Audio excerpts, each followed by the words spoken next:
Claudia. Now, the president saying spend more to lower costs. A National Taxpayers Union President Brandon Arnold, Democratic strategist Laura Fink, and Geltrude and Company's Dan Geltrude. Let's start with the money guy, Dan. So when the government spends more, does inflation come down? Just talking about costs, but inflation?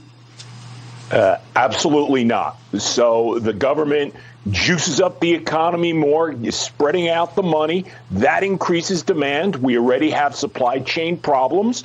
What happens? More inflation. The formula is quite simple. Stimulus and spending is giving us more inflation. We just have to look over what's happened in the last year. The proof is there. All the consumers know it, and they see it. So, Laura, the White House is not signaling any shift in policies, like the regulations they added on the energy industry, increasing royalties for current drilling on federal lands, and that's pushing inflation. At least we're seeing it with higher gas prices. The fixes to the supply chains will take a lot of time. So when does the president take a step back, you think, and say, OK, look, we need to do something differently?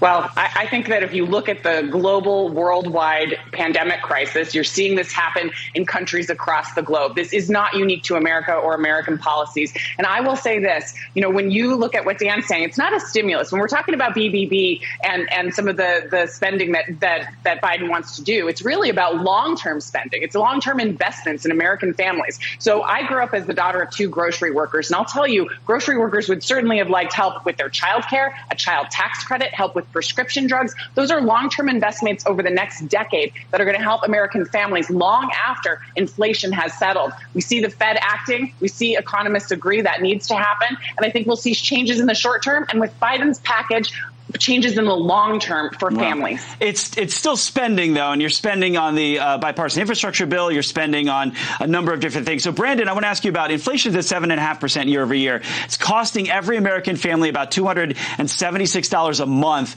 So why is inflation a tax on workers then living paycheck to paycheck?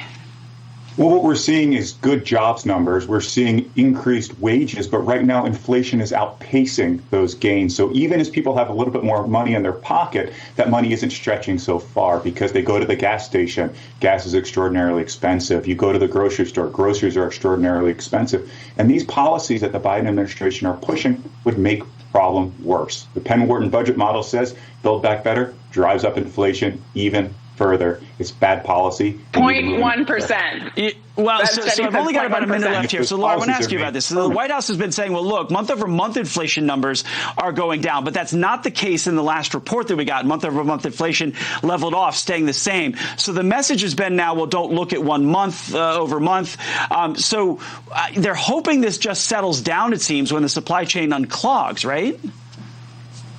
I think certainly that's true. I think they also know that the Fed is going to act. So those are short-term pressures. But American families care about long-term pressures because childcare costs are going up and they're not going away. Prescription drug costs need to be gotten under control. And frankly, the reason it doesn't impact inflation over the long term is because it's paid for by taxing corporations and the wealthy. And that means it's not deficit spending. That means that money is going into the pockets of American workers to help with those costs that you're seeing now.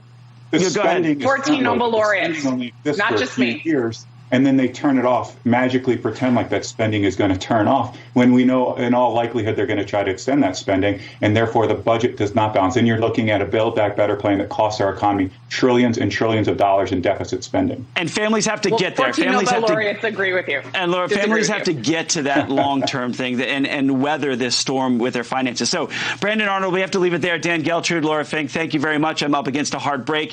This is a great debate that I wish we could continue. So, school mask mandate